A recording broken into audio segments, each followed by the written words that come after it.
Mis padres destruyeron mi primera startup y le entregaron sus clientes a mi hermana.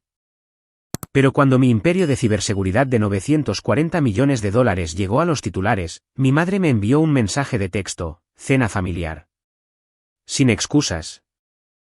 Entré con. La primera empresa que construí tenía 12 clientes en una oficina compartida sobre una tienda de neumáticos en Lincoln Avenue. Yo tenía 25 años. El escritorio era una puerta colocada sobre 2 archivadores porque no podía pagar uno de verdad. Y el rack de servidores estaba en el armario junto al calentador de agua, donde se sobrecalentaba 2 veces al mes. Miller y Davis fue mi primer contrato. $800 al mes por monitoreo de red y auditorías trimestrales. Llené su formulario de registro a mano porque la impresora estaba atascada y mi caligrafía cubría cada línea de esa página. Había una mancha de café en el reverso, de la taza que sostenía mientras la tinta se secaba. Recuerdo el peso de esa taza y cómo el papel se curvaba ligeramente en los bordes por el calor. Ese formulario de registro era la prueba de que algo real había comenzado. En 6 meses, tenía 12 clientes que pagaban un total de $14,000 al mes. No era una fortuna, pero era mío. Cada dólar ganado mediante llamadas en frío, consultas gratuitas y presentándome en parques empresariales con una computadora portátil y una propuesta que había reescrito 40 veces. La oficina todavía olía a goma de la tienda de neumáticos de abajo, y las tejas del techo tenían manchas de agua que cambiaban de forma cuando llovía, pero la empresa estaba creciendo y yo estaba construyendo algo con mis propias manos. Entonces mis padres se involucraron. Mi padre, Walter, me sentó a la mesa de su comedor una tarde de domingo en octubre y me dijo que Elise, mi hermana mayor, necesitaba trabajo. Ella tenía una maestría en administración de empresas de una universidad estatal promedio y un currículum que se veía mejor en el papel de lo que rendía en las entrevistas, y llevaba desempleada 4 meses. Él planteó la sugerencia como algo práctico: es tu hermana, Ethan. Ella tiene el título en administración. Tú tienes las habilidades técnicas. Ponla en la oficina. Deja que ella maneje la parte de cara al cliente, la programación, la facturación, la comunicación. Tú concéntrate en lo que eres bueno. Ella cubre lo que tú no. Mi madre, Marta, asintió desde la cocina como si la decisión ya hubiera sido discutida entre ellos antes de mi llegada. Le pregunté a mi hermana si estaba interesada. Dijo: creo que podría aportar mucho a la mesa. Se refería a la mesa del cliente. Yo pensé que se refería al trabajo. Ali comenzó un lunes. Fue profesional las primeras 2 semanas. Contestaba teléfonos, organizaba el sistema de archivos, configuraba un calendario compartido para las llamadas de los clientes. El tercer viernes, salí temprano de la oficina para realizar una auditoría de seguridad para un cliente potencial, y cuando regresé el lunes siguiente, la bandeja de la impresora tenía una pila de hojas tibias. Elise había impreso toda la hoja de cálculo maestra de clientes, cada nombre de contacto, cada término del contrato, cada ciclo de facturación, cada fecha de renovación, cada dirección de correo electrónico, cada número de teléfono. La había impreso, se la había llevado a casa, y la copia que olvidó en la bandeja era el duplicado. Ni siquiera intentó ocultarlo. Me dije a mí mismo que estaba siendo minuciosa. Me dije que necesitaba la información para hacer su trabajo. Tenía 25 años y todavía creía que los miembros de la familia que trabajaban en tu oficina trabajaban para ti, no que te estaban estudiando. 3 semanas después, mi padre llamó personalmente a mis 12 clientes. Usó su nombre y su reputación de 30 años como propietario de un negocio local, y le dijo a cada uno que la firma de Ethan se estaba reestructurando y que la nueva empresa de Elise, Summit Digital Solutions, se haría cargo de sus cuentas a partir de ese momento. Los llamó uno por uno durante un sábado y un domingo mientras yo estaba en la boda de un amigo a 2 horas de distancia. Para el lunes por la mañana, mi teléfono había dejado de sonar. Para el miércoles, 3 clientes habían enviado correos electrónicos formales de rescisión. Para finales de mes, cada uno de ellos se había transferido. Mi madre, Marta, se encargó de la contabilidad desde la primera factura, configurando el software de contabilidad antes de que la empresa de Ali tuviera siquiera un dominio registrado. Enfrenté a mi padre en la misma mesa de comedor donde me había propuesto traer a Ali. Él estaba de pie junto al mostrador de la cocina con los brazos cruzados y me lo dijo a la cara: estás dirigiendo un negocio de juguete en un armario sobre una tienda de neumáticos y te crees empresario. Tu hermana tiene una maestría. Tiene las relaciones. Tiene la presentación. Tú tienes una impresora rota y 12 clientes que no notarían la diferencia. Entrégale la lista, Ethan. Ella hará más con ella de lo que tú jamás podrías. Lo dijo como si estuviera explicando la gravedad, como si fuera obvio. Como si un joven de 25 años que construyó una empresa desde un escritorio puerta, sin inversores y sin dinero familiar, debiera estar agradecido de que su hermana mayor estuviera dispuesta a tomar lo que él había hecho. No le di la lista. Él ya se la había llevado. La confrontación fue una formalidad. El robo había terminado antes de que yo entrara a la habitación. La startup colapsó en 3 meses. No pude reemplazar a los 12 clientes lo suficientemente rápido como para cubrir el alquiler, y el propietario de la tienda de neumáticos me dio 30 días cuando me retrasé en el segundo pago. Pasé esos 30 días haciendo llamadas en frío a partir de una lista que había reconstruido desde cero, sentado en una oficina que ahora se sentía como la escena de un crimen, intentando vender a extraños mientras el teléfono del escritorio, el que solía sonar 8 veces al día, se quedaba allí acumulando polvo. Cerré 2 prospectos, pero ninguno firmó antes de la fecha límite de desalojo. Empaqué mi auto un sábado por la mañana. La oficina ya estaba vacía porque la mayor parte del equipo había sido alquilado y devuelto. Me llevé mi laptop personal, una caja de cables y la ropa que guardaba en el armario para las reuniones con clientes. El formulario de registro había desaparecido. Alice se lo había llevado con el resto de los archivos de los clientes, y estaba en un archivador de una empresa que llevaba su nombre sobre un trabajo que yo había construido.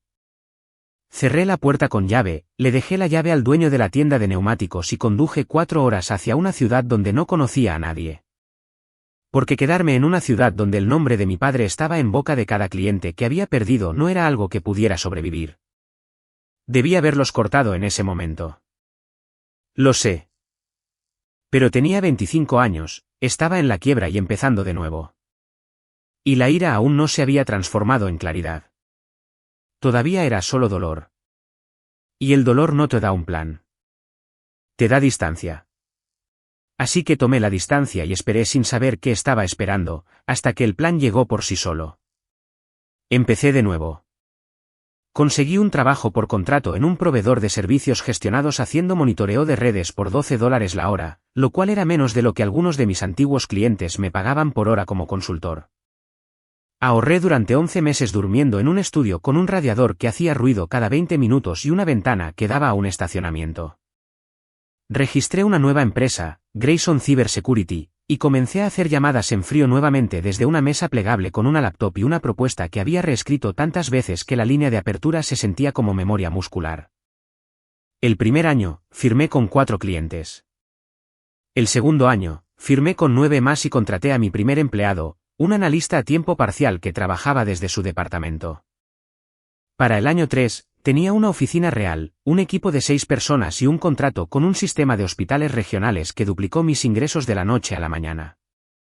Para el año 5, tenía contratos con el gobierno, un centro de operaciones de seguridad, SOC, en un edificio con mi nombre en el contrato de arrendamiento y una base de clientes que se extendía por 8 estados.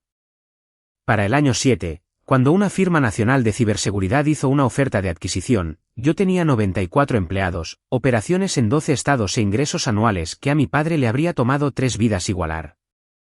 La adquisición se cerró en $940 millones. Mi participación personal, después de 7 años de dilución en varias rondas de financiación, ascendió a $47 millones. El titular se publicó esa tarde en 3 medios de negocios y en un segmento de noticias por cable que mostraba la foto de mi empresa junto al precio de adquisición en texto blanco sobre un banner azul. Para las 9 de esa noche, mi teléfono estaba lleno de mensajes de personas de las que no había sabido en años, compañeros de universidad, excompañeros de trabajo del proveedor de servicios gestionados, un proveedor que había usado en el segundo año, todos ellos cálidos, todos genuinos. Y luego, emparedado entre un mensaje de felicitación de mi primer analista y una notificación de LinkedIn que no me importaba, estaba el mensaje de mi madre: cena familiar. Sin excusas. No felicitaciones, no de estoy orgullosa de ti, ni un signo de interrogación o una invitación, una instrucción entregada en el mismo tono declarativo y plano que usó cuando me dijo que dejara entrar a Ali a la oficina hace 7 años. Y cuando me llamó un mes después para preguntarme por qué estaba haciendo esto más difícil de lo necesario después de que los clientes se fueron, leí el mensaje 2 veces y dejé el teléfono en la mesita de noche. No había estado en esa casa en 7 años. No había hablado con mi padre desde la confrontación en la mesa del comedor. No había hablado con mi madre desde una llamada telefónica en el 2º año de la reconstrucción, cuando me preguntó si todavía estaba molesto por el asunto del negocio. Y le dije que no estaba molesto, que me había ido. Y ella dijo, ya se te pasará. Y yo no dije nada. Y la llamada terminó. No había hablado con Ali en absoluto. No me buscaron cuando dormía en un estudio con un radiador que hacía ruido. No me buscaron cuando firmé con mi primer cliente en la nueva ciudad, ni con el 10º, ni con el 50º. Me buscaron cuando el número en la pantalla tenía suficientes comas para justificar una cena dominical. Eso no es familia. Eso es una factura.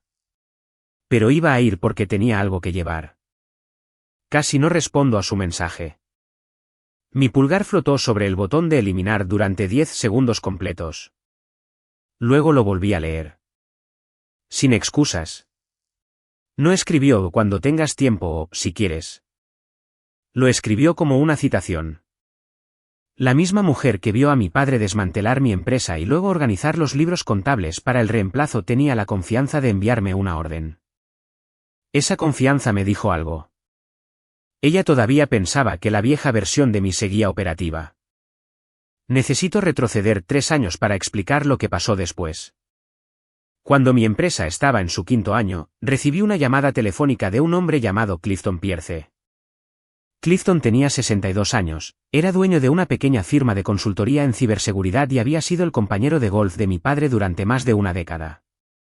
Su empresa acababa de declararse en quiebra. Estaba amargado, quebrado y no le quedaba nada que proteger, lo que lo convertía en la persona más honesta con la que había hablado en años. Tu padre invirtió $80,000 en mi empresa, Ethan. En efectivo, de sus ahorros personales. Lo hizo el mismo mes en que tu hermana comenzó en tu oficina. Me dijo que redirigiría a tus clientes hacia mí primero porque mi firma tenía la capacidad y la tuya era, en sus palabras, demasiado pequeña para competir a escala.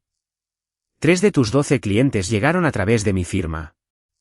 El resto se los pasó a Ali porque yo no podía manejar el volumen. Cuando mi empresa quebró, tu padre perdió cada centavo. Nunca se lo dijo a tu madre. Nunca te lo dijo a ti.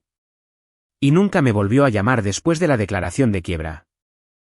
Me senté en mi oficina con el teléfono pegado a la oreja, mirando el horizonte de la ciudad a través de la ventana.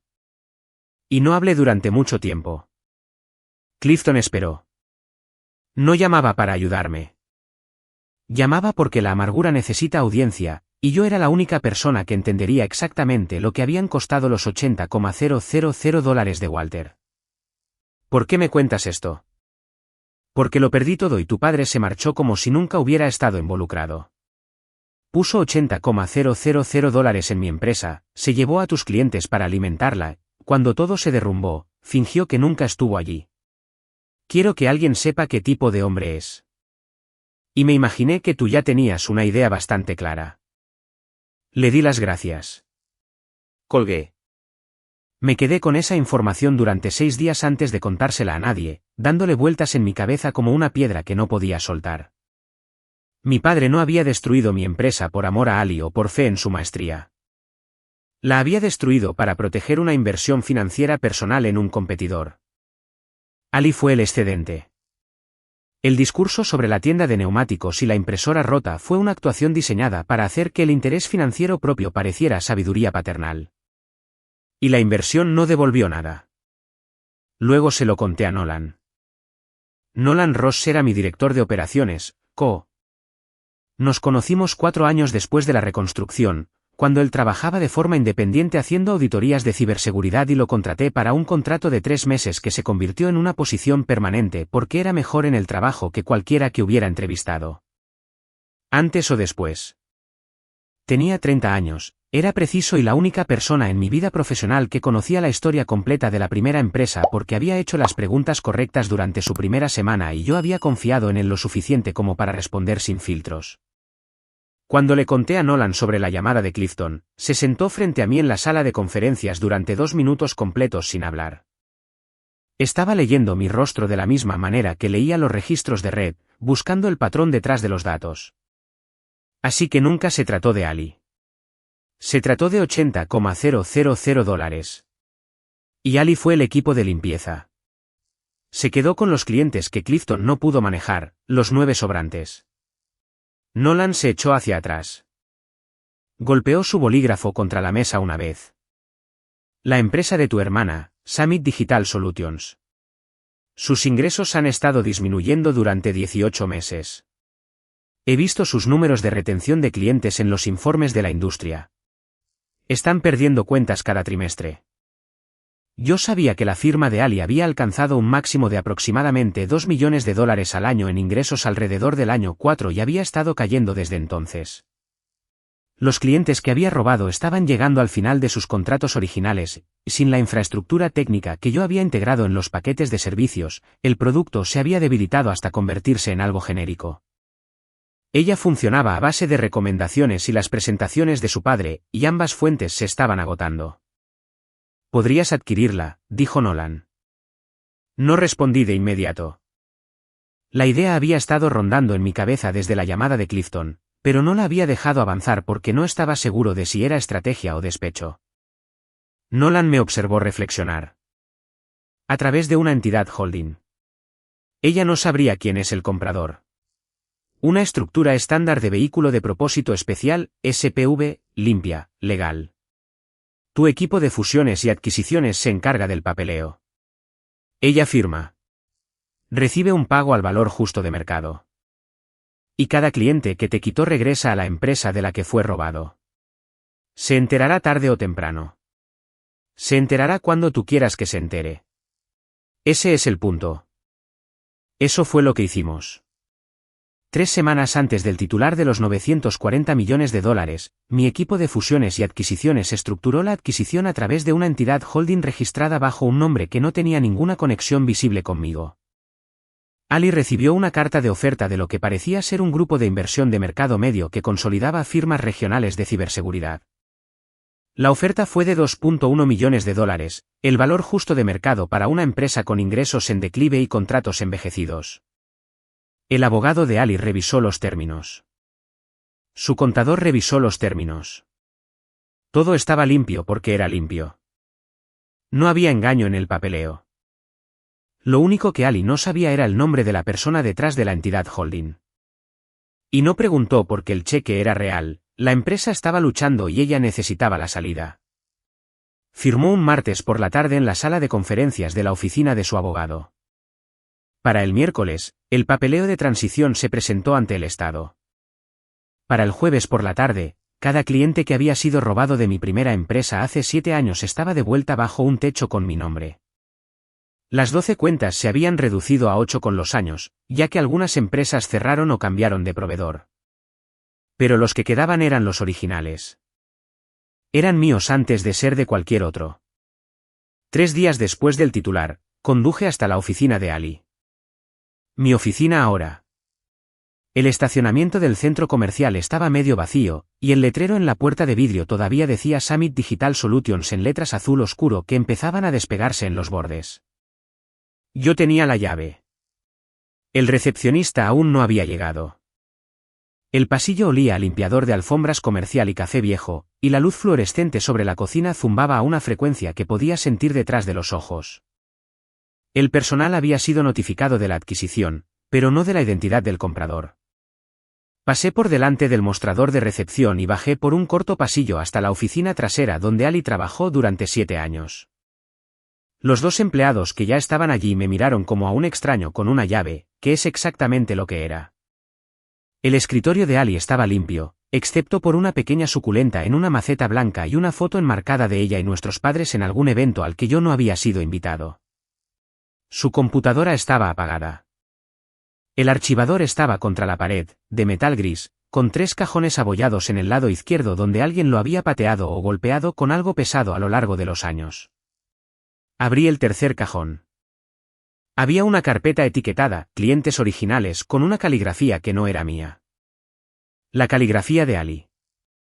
La saqué y pasé por las pestañas hasta que lo encontré. El formulario de registro de Miller y Davis. Mi caligrafía en cada línea. Mi nombre al final. La fecha de hacía 7 años. Lo volteé y allí estaba, la mancha de café descolorida a un marrón claro que apenas era visible contra el papel blanquecino, pero inconfundible si sabías dónde buscar porque habías sido tú quien dejó la taza. Lo sostuve durante mucho tiempo. Hay un sentimiento específico que surge al encontrar algo que hiciste con tus propias manos dentro de un lugar que se construyó a base de quitártelo. No es ira. No es satisfacción. Es reconocimiento. El formulario sabía que no pertenecía allí. Había estado esperando en el cajón equivocado, en la oficina equivocada, bajo el nombre equivocado durante 7 años. Casi lo dejo. Me quedé allí sosteniéndolo y pensé en deslizarlo de nuevo en la carpeta, cerrar el cajón y marcharme. Dejar que se quedara en el archivo de una empresa que ya no pertenecía a la persona que lo robó. Luego lo volteé una vez más y miré la mancha de café, y recordé la mañana en que lo llené. La taza balanceándose en el borde de un escritorio hecho con una puerta, la impresora atascada y zumbando, el calentador de agua haciendo clic detrás del rack de servidores en el armario. No podía dejar mi propia caligrafía en el archivador de otra persona. Llamó a Nolan. Condujo 40 minutos para reunirse conmigo.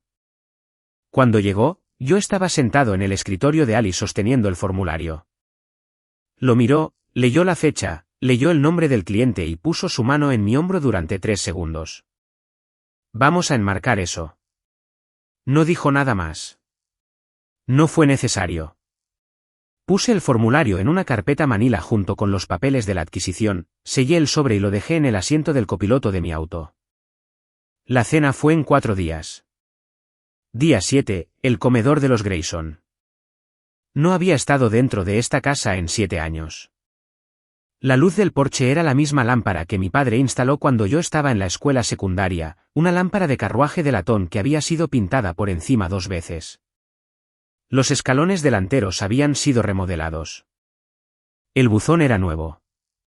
Todo lo demás era igual, incluida la mesa del comedor visible a través de la ventana delantera, puesta para la cena como un escenario dispuesto antes de que llegue el público. Marta abrió la puerta y vio a Nolan de pie junto a mí en el porche. Su rostro se tensó de la forma en que lo hace cuando una habitación que creía controlar de repente tiene una variable que no planeó. ¿Quién es él? Mi socio comercial, Nolan Ross. Se queda a cenar.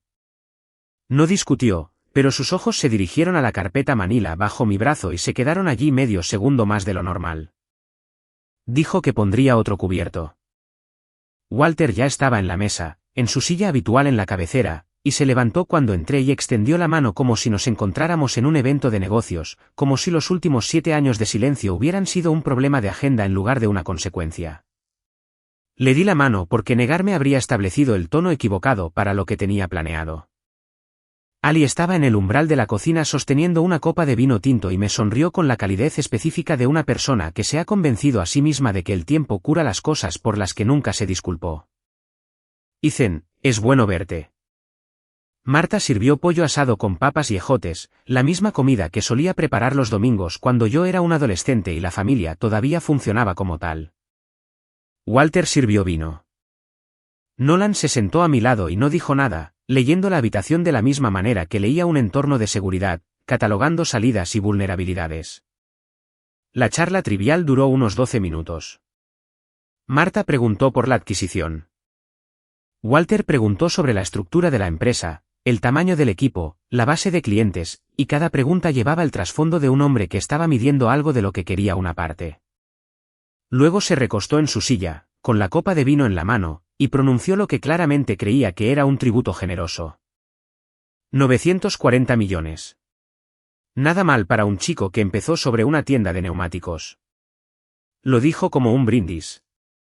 Como si la tienda de neumáticos fuera una encantadora historia de origen en lugar de la oficina que él había vaciado. Como si la impresora rota y la puerta fueran detalles nostálgicos en una narrativa de éxito de la que ahora reclamaba la coautoría parcial. Ali levantó su copa. Marta sonrió. Yo no levanté la mía. Dejé la carpeta Manila sobre la mesa, al lado de mi plato, y miré a Nolan. Nolan se aclaró la garganta y abrió la carpeta. Leyó sin inflexión, sin comentarios, de la forma en que una persona lee un documento legal para que conste en acta. Hace 3 semanas, Grayson Cyber Security adquirió una firma llamada Summit Digital Solutions por $2.1 millones a través de una entidad holding. Summit Digital Solutions fue fundada por Elise Grayson hace 7 años. Su base de clientes original consistía en 12 cuentas previamente atendidas por la primera firma de Ethan Grayson, que cesó sus operaciones después de que esos clientes fueran redirigidos por Walter Grayson. La habitación se detuvo, no de manera dramática, sino silenciosa, de la forma en que se detiene una habitación cuando alguien lee algo que no se puede retirar. Ali dejó su copa de vino con demasiada lentitud, como si estuviera ganando tiempo con el movimiento. Compraste mi empresa. Compré de vuelta lo que era mío. La mano de Ali se movió hacia el tallo de su copa de vino y se quedó allí, apretándola. No sabía que el comprador eras tú. Los abogados manejaron todo. La entidad holding, el papeleo. No lo sabía. Sé que no lo sabías. Ese era el punto. Abrió la boca para decir algo más, luego la cerró. Marta miraba entre Ali y yo, procesando lo que Nolan había leído, repasando la línea de tiempo en su cabeza. Walter no se había movido. Su rostro aún mantenía la expresión que había usado durante el brindis, pero los músculos debajo de ella se habían vuelto rígidos. Metí la mano en la carpeta y dejé el formulario de registro sobre la mesa, al lado de los papeles de adquisición. Miller y Davis, mi caligrafía, la mancha de café apenas visible en el reverso de la página. Esto estaba en tu archivador, tercer cajón, carpeta etiquetada, clientes originales. Llené esto cuando tenía 25 años en una habitación sobre una tienda de neumáticos con una impresora rota y una taza de café balanceándose en el borde de un escritorio que hice con una puerta. Los ojos de Walter se dirigieron al formulario. No lo levantó. Lo miró como una persona mira una fotografía que había olvidado que existía. Papá, ¿por qué redirigiste a mis clientes hacia Clifton Pierce antes de dárselos a Ali? El nombre de Clifton Pierce cayó en esa habitación como una piedra arrojada en agua estancada. El tenedor de Walter, a medio camino de su boca, se detuvo. Lo dejó sobre el plato y el metal contra la cerámica fue el sonido más fuerte de la casa. Su mano izquierda cayó debajo de la mesa y se quedó allí, aferrándose a algo que yo no podía ver. Su boca se abrió, su lengua rozó su labio inferior. Parecía un hombre que intentaba recordar una mentira que había dicho hacía tanto tiempo que había olvidado que era una mentira. Clifton me llamó hace 3 años, papá, después de que su empresa quebrara. Me habló de los $80,000 que invertiste en su firma. Redirigiste 3 de mis clientes hacia el primero porque su empresa era en la que tenías dinero. Los otros 9 fueron para Elise porque Clifton no podía manejar el volumen. No destruiste mi empresa por amor a Ali. La destruiste para proteger tu propia inversión. Y la inversión no devolvió nada. Walter no miró a Marta. No miró a Ali. Se quedó mirando el salero en el centro de la mesa como si fuera el único objeto neutral que quedaba en la habitación. Marta se inclinó hacia adelante.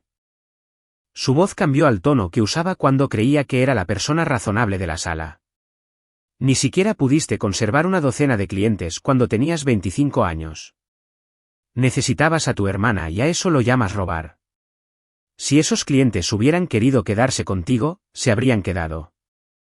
Tu padre te ayudó. Él ayudó. La única diferencia es que ella supo conservar lo que le dieron. Lo que sea que tengas ahora, no lo construiste solo. Nadie construye nada solo. Así que deja de actuar como si el mundo te debiera una ovación de pie por hacer lo mismo que hizo Elise, pero con menos ruido. La miré durante un largo momento. Luego hablé, y no levanté la voz porque los números eran más fuertes que cualquier cosa que pudiera gritar. Hace 7 años tenía 12 clientes. Llamaste a cada uno de ellos, papá. Usaste tu nombre, tu reputación, y les dijiste que me dejaran. Redirigiste 3 de ellos a la firma de Clifton Pierce donde tenías invertidos $80,000. El resto fue para Ali. Mamá manejó los libros contables. Nadie me preguntó. Nadie me lo dijo. Llegué a la oficina un lunes y el teléfono había dejado de sonar. No solo te llevaste a mis clientes. Te llevaste mi primer contrato, mis formularios de registro, mi caligrafía. Se los diste a Ali y ella los metió en un archivador y los dejó allí durante 7 años.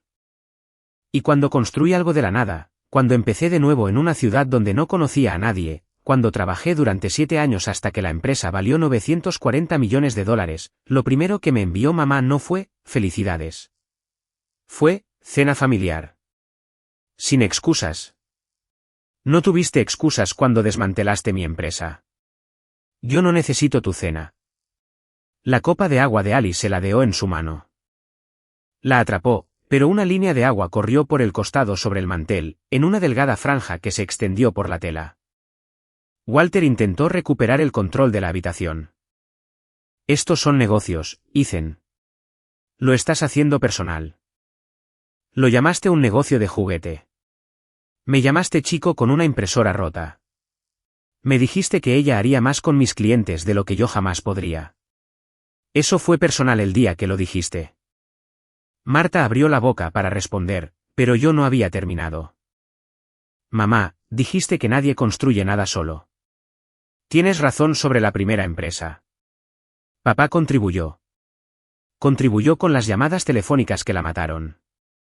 Construí la segunda desde una mesa plegable en un apartamento de solteros sin inversores, sin familia y sin llamadas de un padre ofreciendo ayuda. Esa empresa vale $940 millones y la firma de tu hija es una línea de detalle dentro de ella.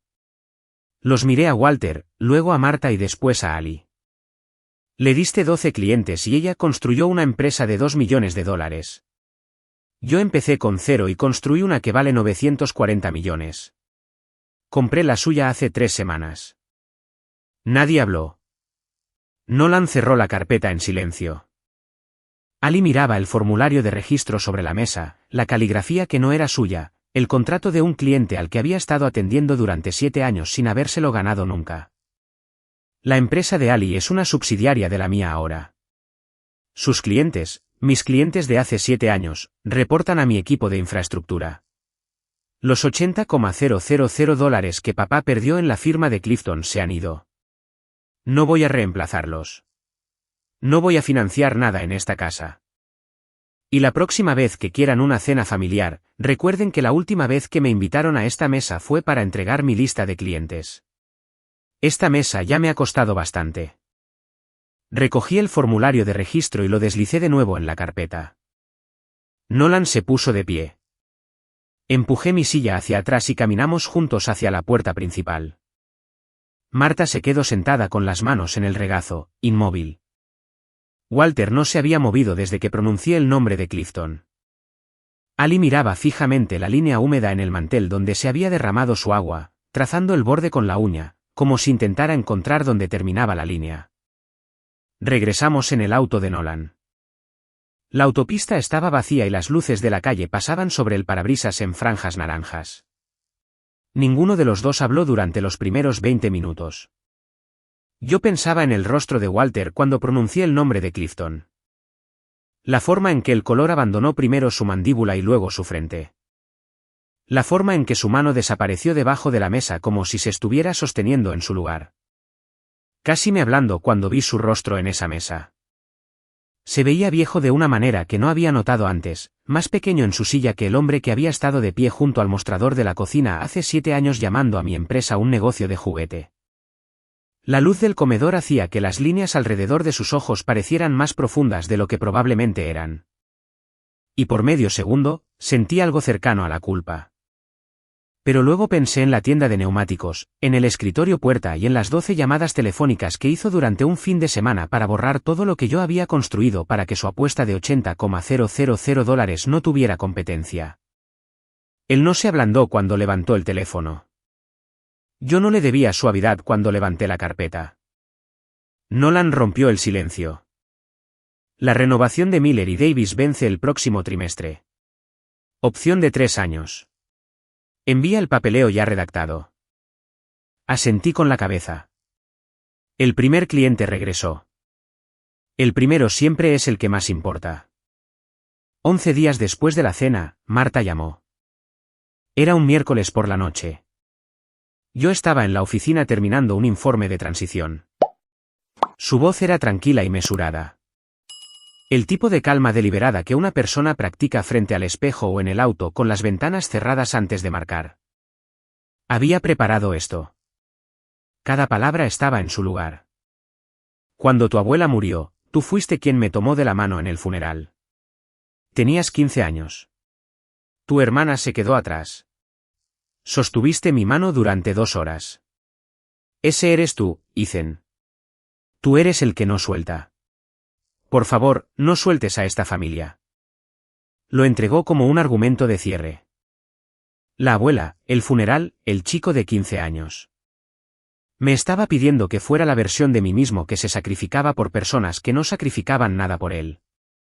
Me estaba pidiendo que aguantara cuando, precisamente, aferrarme había sido el instinto que me costó la primera empresa.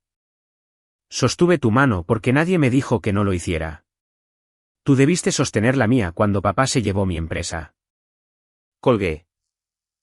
Ella escuchó el tono de línea ocupada durante 4 segundos antes de bajar el teléfono.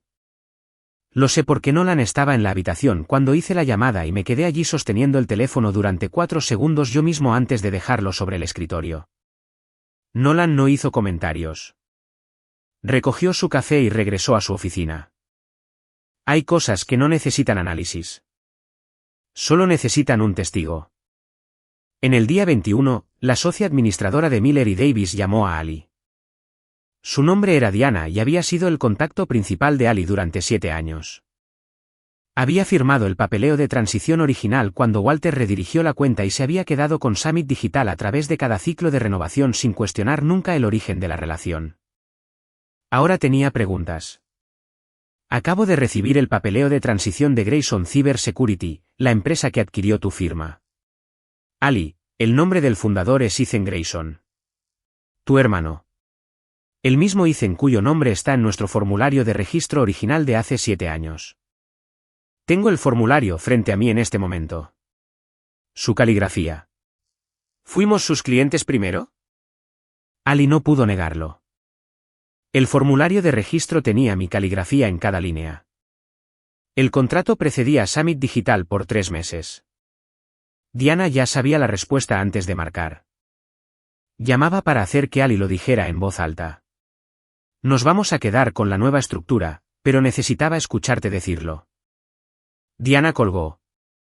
Ali se quedó con el teléfono pegado a la oreja durante un rato después de que la línea se cortó, escuchando el silencio en una oficina que ya no llevaba su nombre en la puerta. En el día 30, Ali fue a la oficina para la reunión final de transición. El letrero ya había sido cambiado por una placa temporal con el logotipo de Grayson Cyber Security. Sus 8 empleados estaban reunidos en la sala de conferencias siendo informados por mi directora de infraestructura, una mujer a la que Ali nunca había conocido, sobre las estructuras de reporte y las migraciones de sistemas. Nadie le pidió que se uniera a la reunión. Ya no era la persona a la que alguien en ese edificio reportaba. Caminó hacia su antigua oficina. El escritorio estaba despejado. La computadora había sido restablecida. El archivador estaba contra la pared con el tercer cajón ligeramente abierto. Y pudo ver que la carpeta de clientes originales ya no estaba. Tomó la placa de identificación de la puerta, la que decía Elise Grayson, directora general, y la guardó en su bolso. Era lo único en ese edificio que alguna vez había originado de ella, e incluso eso estaba montado en el marco de una puerta que ya no le pertenecía. En el día 28, Walter condujo hasta la tienda de comestibles a 3 cuadras de la casa y se estacionó en un espacio cerca de la parte trasera del estacionamiento, lejos de la entrada. Apagó el motor, pero no se bajó. Su teléfono estaba en el asiento del copiloto. La pantalla estaba oscura. Se quedó allí con ambas manos en el volante durante un rato, observando a la gente empujar los carritos a través de las puertas automáticas, y luego tomó el teléfono y buscó mi nombre. Lo sostuvo durante 9 segundos. Lo sé porque Marta se lo mencionó a Nolan durante una llamada telefónica semanas después, una llamada que Nolan no esperaba y por la que yo no pregunté. Walter miró el nombre en la pantalla y su pulgar flotó sobre el botón de llamada. Y luego colocó el teléfono boca abajo sobre el asiento de cuero para que la pantalla apuntara lejos de él, como si el nombre en sí fuera algo que no podía mirar durante más de 9 segundos sin que se convirtiera en una acción que tendría que llevar a cabo. Arrancó el motor, salió del espacio en reversa y condujo de regreso a casa sin comprar nada. No volvió a intentarlo. Walter se sienta a su mesa de comedor ahora. La silla donde yo me sentaba está empujada contra el borde. La silla donde se sentaba Nolan está empujada a su lado. Nadie las ha movido. La mesa se prepara para 2 la mayoría de las noches y Marta retira los cubiertos adicionales antes de que Walter baje porque los lugares vacíos hacían que se quedara mirándolos durante demasiado tiempo. Los $80,000 se han ido. La empresa de Clifton se ha ido. Mi empresa vale $940 millones. Y el nombre de Walter no está en nada. Ni en un certificado de acciones, ni en un puesto en la junta directiva, ni en un título de asesoría, ni siquiera en una nota al pie de la presentación de adquisición. Ali llama con menos frecuencia. Depositó los $2.1 millones y no ha comenzado nada nuevo. El comedor tiene las mismas dimensiones de siempre, pero las habitaciones se sienten más grandes cuando la mitad de las sillas están vacías y la persona que las ocupaba no va a regresar. Mi oficina está en el piso 16 de un edificio con un vestíbulo que huele a pulidor de mármol y café fresco. El formulario de registro enmarcado cuelga en la pared detrás de mi escritorio. Miller y Davis, $800 al mes. Mi caligrafía en cada línea. La mancha de café en el reverso es invisible detrás del vidrio, pero sé que está ahí de la misma manera que sé que la taza era azul, la tinta aún se estaba secando y la oficina olía a goma de la tienda de neumáticos de abajo. No enmarco el documento de adquisición. Está en una carpeta en el estante entre los informes trimestrales, archivado bajo la letra M, entre 2 pestañas, al lado de nada importante. Enmarco el contrato de $800 del día en que comencé porque ese es el que llené a mano cuando nadie estaba mirando. Y ese es el que me robaron, y ese es el que traje de vuelta a casa. Nolan llama a la puerta de vidrio. Miller y Davis renovó. Contrato de 3 años esta vez. Asiento con la cabeza. El primer cliente regresó. El primero siempre es el que más importa.